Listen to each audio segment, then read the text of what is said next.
Hi friends, Navodaya Vidyalaya समिति की तरफ से यहाँ पर एक विज्ञप्ति जारी की गई है। जिन लोगों ने क्लास 10th उत्तीर्ण किया है तो वे लोग 11th में एडमिशन चाहते हैं, तो इसके लिए अभी पंजीकरण प्रारंभ हो चुके हैं। तो अब इसमें क्या क्या पात्रता रखी गई है मैं आपको बता दूं। शैक्षणिक सत्र 2021-22 में सरकारी मान्यता प्राप्त स्कूल में उसी जिले राज्य में कक्षा 10 में अध्ययन किया हो जहां जवाहर नवोदय विद्यालय कार्यरत हैं और वे वहां प्रवेश पाना चाहते हैं। अभ्यर्थी का जन्म जो है कब से होना चाहिए। अभ्यर्थी की जन्म तिथि 1 जून 2005 और 31 मई 2007 दोनों तिथियां सम्मिलित हैं के बीच होनी चाहिए। यह सभी श्रेणी के अभ्यर्थियों के लिए मान्य है, जिनमें अनुसूचित जाति और अनुसूचित जनजाति के अभ्यर्थी भी शामिल हैं।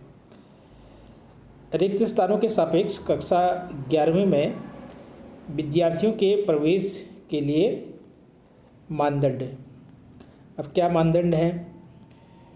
पंजीकरण आरंभ, पहला यहाँ पर पॉइंट दिया है पंजीकरण आरंभ, और दूसरा है प्रवेश हेतु मानदंड, और फिर है अंतिम तिथि 18 अगस्त 2022। तो इसके लिए जो है पंजीकरण की जो अंतिम तिथि है वो 18 अगस्त 2022 निश्चित की गई है।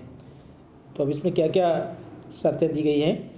शैक्षणिक सत्र 2021-22 में कक्षा 10 की बोर्ड परीक्षा में विद्यार्थियों द्वारा प्राप्त अंकों के आधार पर, अब यहाँ पर आपकी मेरिट लगेगी, जिसके अच्छे मार्क्स होंगे तो उनको यहाँ पर एडमिशन पहले मिलेगा। विद्यार्थियों द्वारा प्राप्त अंकों के आधार पर कक्षा 11वीं में उपलब्ध रिक्तियों के सापेक्ष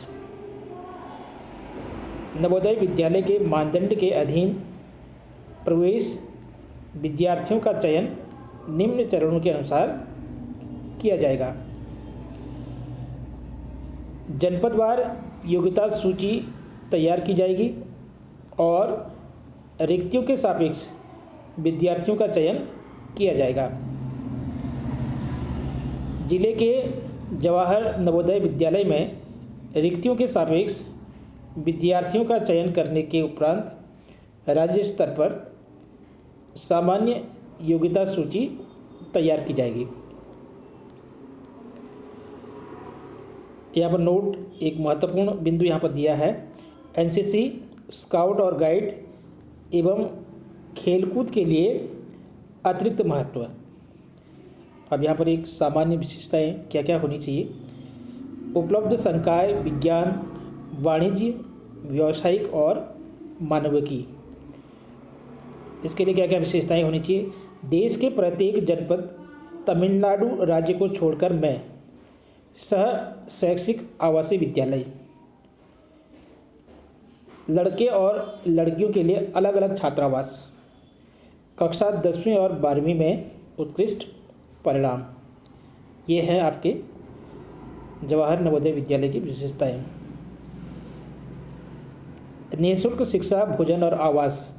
अगर आपका यहाँ पर एडमिशन होता है 11वीं कक्षा में तो आपको निःशुल्क शिक्षा दी जाएगी, भोजन की व्यवस्था है और रहना भी आपका निःशुल्क है। प्रवर्जन योजना के माध्यम से व्यापक सांस्कृतिक आदान प्रदान। कंप्यूटर विद्यार्थी अनुपात 1:8। यहाँ पर कंप्यूटर की शिक्षा भी दी जाती है और किस प्रकार से विद्यार्थियों को ये कंप्यूटर शिक्षा के लिए प्रदान किए जाते हैं, किस प्रकार से यहाँ पर व्यवस्था है। तो इसका रेशियो, इसका अनुपात 1:8 दिया गया है।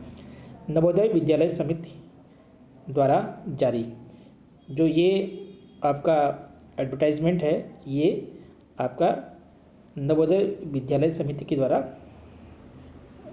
दिया गया है। ये पूरी जानकारी सरकारी तौर पर है, तो आप इसको आसानी से देख सकते हैं।